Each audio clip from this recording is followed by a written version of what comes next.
Muito bom dia, muito boa tarde, meus amigos. Mais uma vez, retorno a essa tribuna política para prosseguir com o meu compromisso de falar sobre coisas sérias para o Brasil,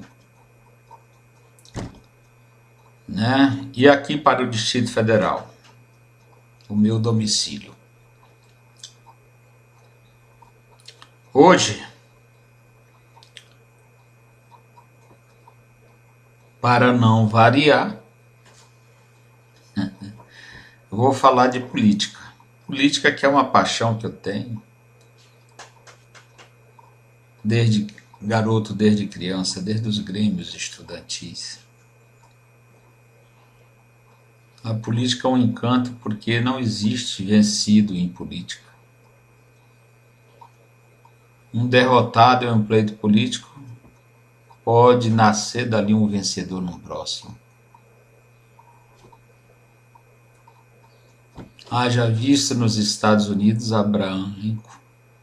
Quantas eleições ele não disputou? Quando estava completamente desacreditado, ganhou e foi talvez o principal presidente da República dos Estados Unidos, da América do Norte. Não quero fazer paralelo porque não tenho mais a ambição de candidaturas políticas, já estamos assim um pouco avançados na idade e a saúde já não é mais propícia para a militância política, porque a política é uma atividade muito séria, dura de se praticar. É um trabalho cansativo. Mas, meus amigos, nessa esteira aí de falar sobre política, eu quero dizer que, nesse momento que nós estamos no Brasil, está tendo dificuldade de formar chapas para presidente da República, para governador, para senador e até para deputados. Por quê?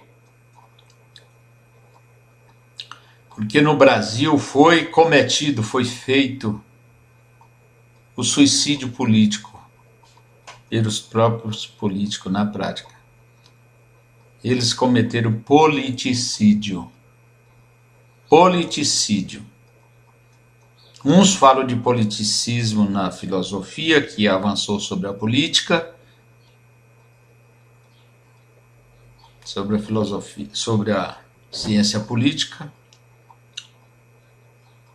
Agora, aqui no Brasil, eles foram muito mais eficientes nesse aspecto. Eles fizeram o politicídio real. Real que levou a aceitação mais baixa dos agentes políticos nesse país. Ora, eu chamo isso de politicídio real. Foi o que aconteceu no Brasil. Olha, vejam os processos, vejam as condenações, desde o Mensalão até o Petrolão. Isso nos deixa escandalizado. Escandalizado.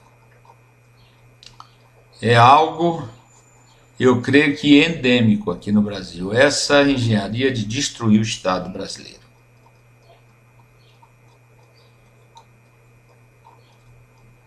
Eu nunca ouvi dizer que adredemente os agentes políticos de uma república ou de um reino, ou de qualquer organização estatal, trabalhasse para fazer sua autodestruição. E aqui no Brasil ocorreu isso. E ainda temos a política partidária no Brasil banalizada, temos quase 40 partidos. Não existe direita, não existe esquerda, não existe centro para quantas dezenas de partidos.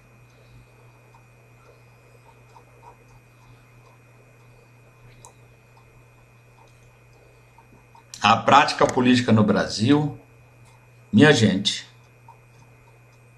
não é um exemplo para ninguém. Sempre foi a prática do engodo, da promessa, da enganação. Em nossa história, um político sério mesmo, que prometeu e fez com a maior dificuldade, se sacrificando mesmo, foi Juscelino Kubitschek de Oliveira. Esse sim. Esse é um estadista que todo brasileiro deveria ter uma foto dele na sua sala principal, para reverenciá-lo, para admirá-lo pelos seus feitos, que não foram poucos. A história do Brasil antes e depois de Juscelino é outra.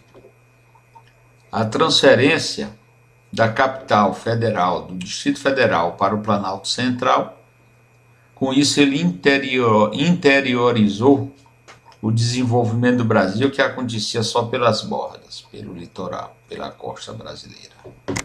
Então, eu tenho essa admiração profunda por Juscelino. Profunda, porque ele efetivamente é um exemplo. Foi uma escola, é uma escola para quem quiser fazer política séria e verdadeira e honesta. Mas que eu me lembre, aparece aí o Juscelino, assim a nível nacional, aparece o Juscelino. Os demais foram tudo uns prometedores e não cumpriram. O sujeito, quando o nome dele é escolhido numa convenção, ele sai com as baterias cheias dali de mentiras. Isso aqui no Brasil, cheio de mentiras, prometendo que não vai cumprir, que ele sabe que não vai cumprir. Nós tivemos eleição para a presidência da República, que a figura prometeu tudo. Agora, na hora que tomou posse, fez tudo ao contrário de suas promessas. Isso aí já deveria merecer o impeachment direto, porque isso é estelionatário. É estelionato, aliás. É estelionato.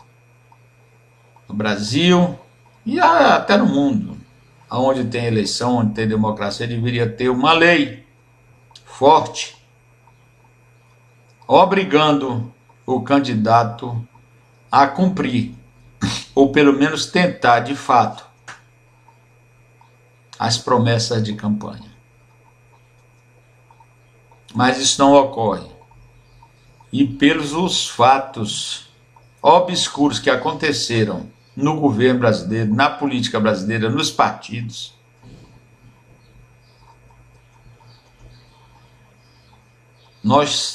existe uma dificuldade real de escolher candidato, porque nós não temos nenhuma, até agora não temos nenhuma liderança firmada no sentido de disputar a eleição com o cara de quem vai vencer o pleito.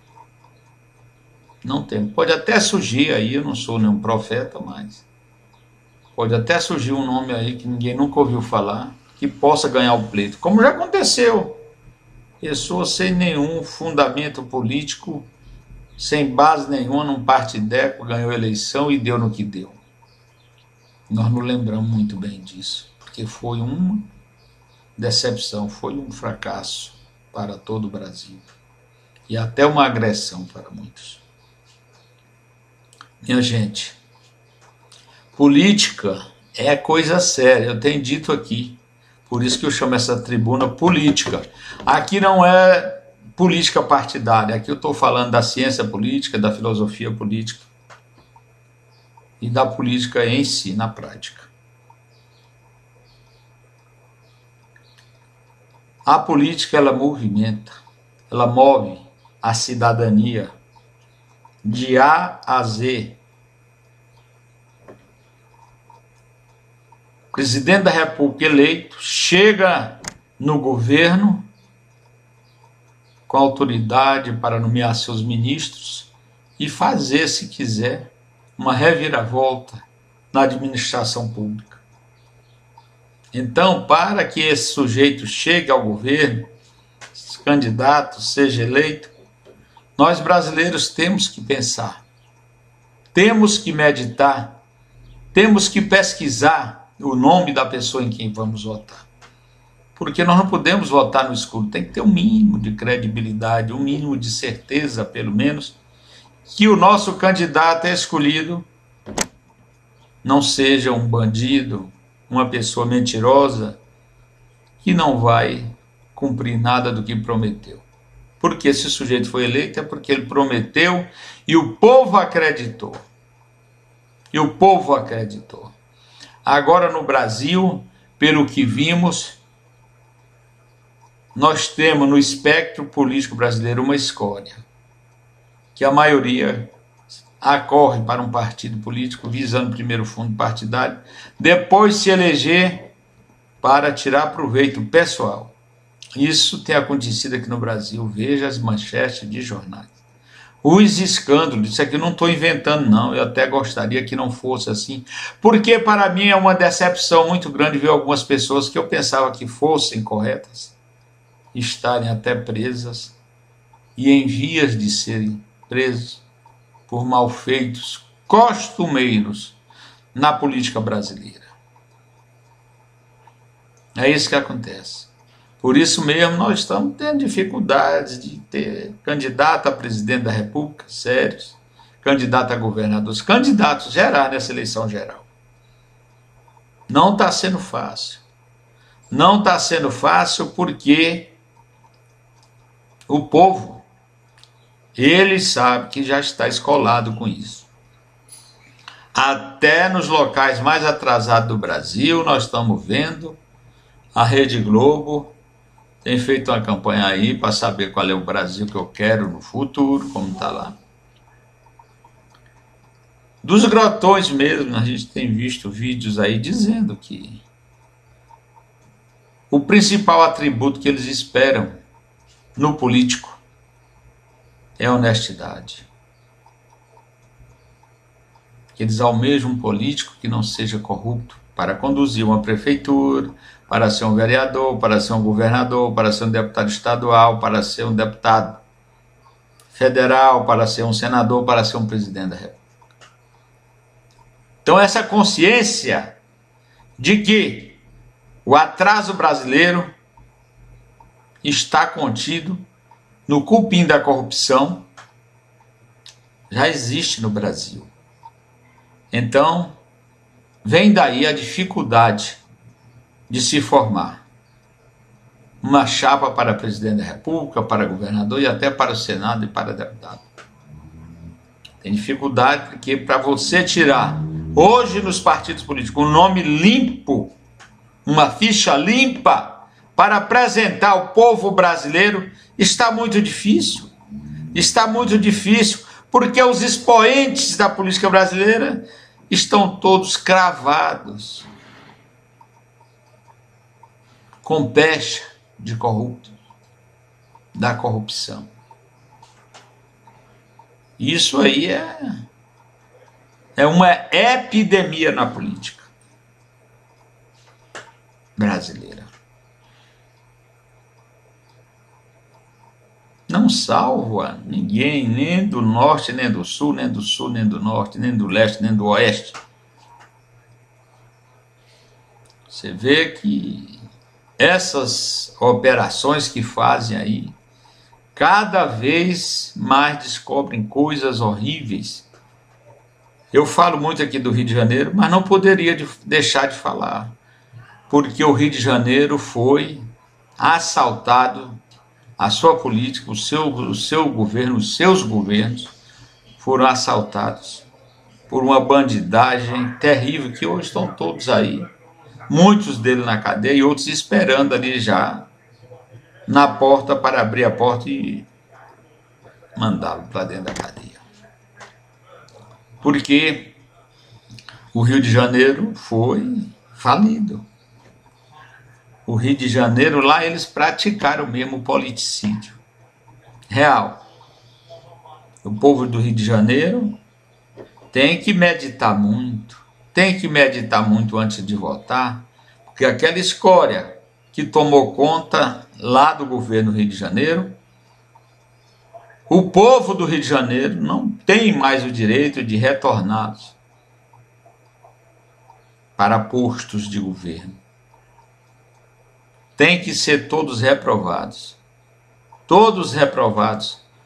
porque foi um assalto.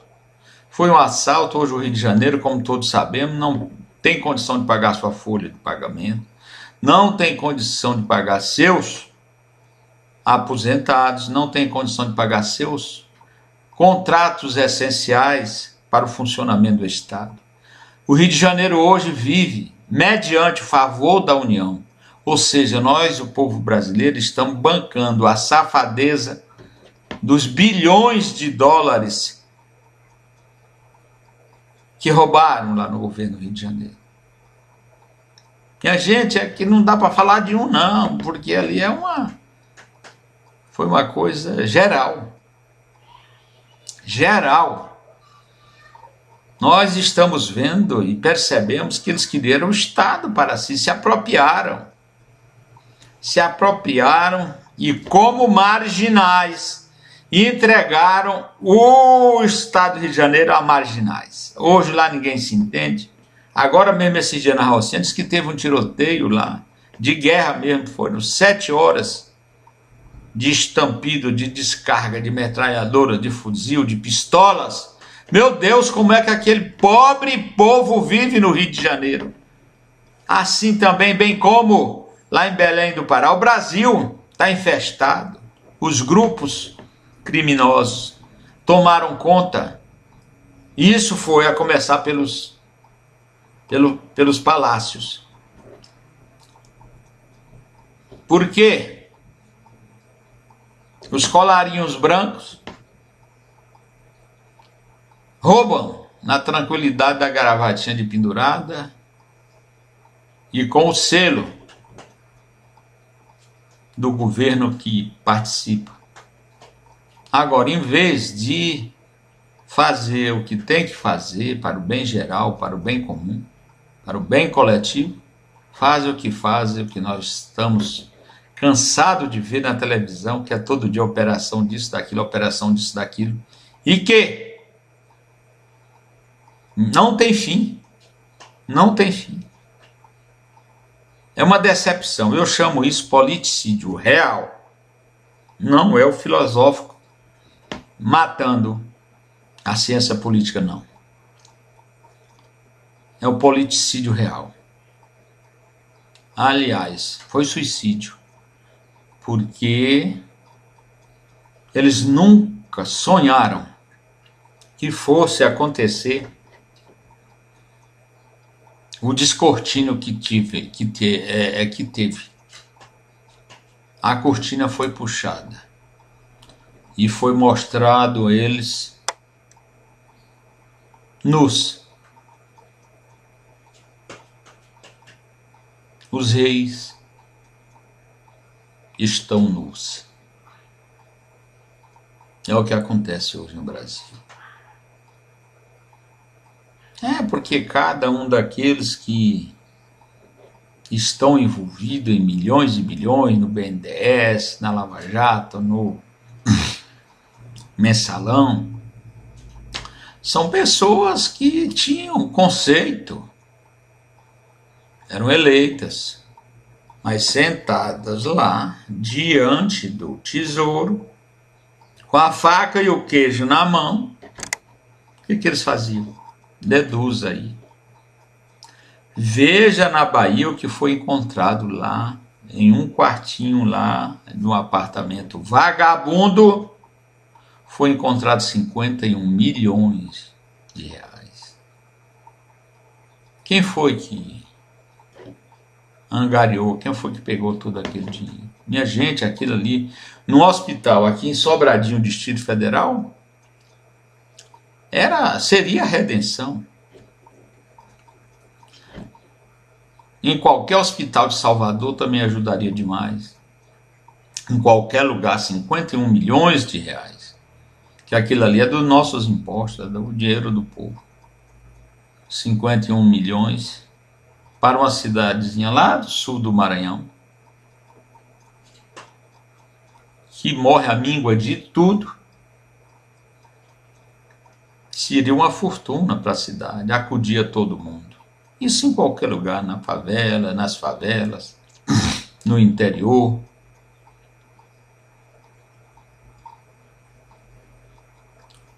Mas existe na política brasileira a decepção. A decepção, e hoje eu vejo os partidos, os quase 40 partidos acuados, estão com medo de lançar candidatos. Estão com medo de lançar candidatos. Porque eles mesmos não sabem quem é que está com a ficha limpa. Tem medo aí desses delatores fazer alguma denúncia, alguma coisa que comprometa. Então, meus amigos, eu, mais uma vez, preocupado com as eleições, que será o acontecimento mais importante para nós brasileiros neste ano de 2018. É a escolha de governadores, presidente da República, senadores, deputados federais e deputados estaduais. É muito poder que está em jogo. É muito poder que está em jogo. E nós temos, a cidadania tem que estar acordada, de olho aceso, para acompanhar e não permitir a malandragem que sempre querem imprimir nos resultados das eleições. Por isso que eu gravei uma mídia aqui esses dias, alertando que as urnas eletrônicas não são confiáveis. E não são. Não são, então podemos, desde já, ficar atentos, minha gente. Porque as urnas eletrônicas não são confiáveis. Não são confiáveis. Essa informáticazinha que o Brasil pratica é copiada.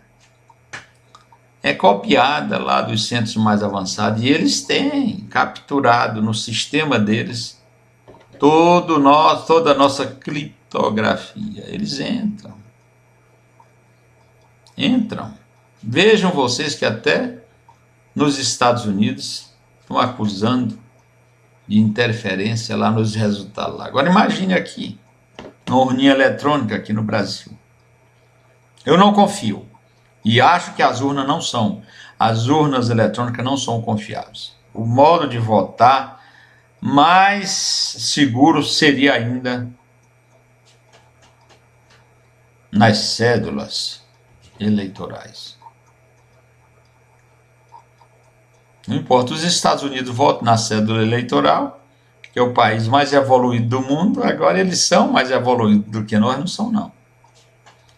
Aliás, eles são menos evoluídos do que nós, não são não. São muito mais, agora preferem votar na cédula para ter mais segurança. E nós aqui no Brasil deveríamos, já que seguimos tanto o que eles fazem nos Estados Unidos, até o modelo de república, por que não podemos seguir com segurança a votação nas cédulas? Esse atalho das urnas eletrônicas é um perigo para nós. Isso já foi revelado na eleição do Rio de Janeiro, lá Leonel Brizola, que estava sendo garfado, mas gritou, ainda bem que ouviram e verificaram, ele estava certo. Minha gente, então, eu retornei essa tribuna agora especificamente para justamente falar do politicídio no Brasil, que é uma realidade. politicídio real. Não deixaram brecha para se confiar em ninguém, praticamente. Me diga qual é o líder brasileiro confiável. Você pode sacar e dizer se é um candidato. Nós tínhamos até um dia desse Joaquim Barbosa, que parece uma figura exemplar, mas ele de moto próprio desistiu da candidatura. Não é aqui nenhuma censura, mas eu até disse em outra mídia aí que ele, por ser uma figura pública, despertou muita confiança no Brasil inteiro. Então, essa candidatura já não pertencia mais a ele. Mas, enfim, ele desistiu, o que é que podemos fazer? Meus amigos, eu tenho insistido aqui nesse canal, gravando mídias e mídias, não está sendo tão visitado, mas eu insisto. Se tiver um que visite e que veja o que eu estou falando, eu tenho certeza que vai concordar. Porque aqui nós falamos coisas sérias. E política é uma coisa séria. Muito embora tenham banalizado no Brasil a prática da política, com corrupção de toda natureza, até no número de partidos, que são exagerados. Uma democracia funciona muito bem com 3, 4 partidos no máximo. Agora não tem cabimento quase 40 partidos que é fundo para meter a mão no fundo partidário.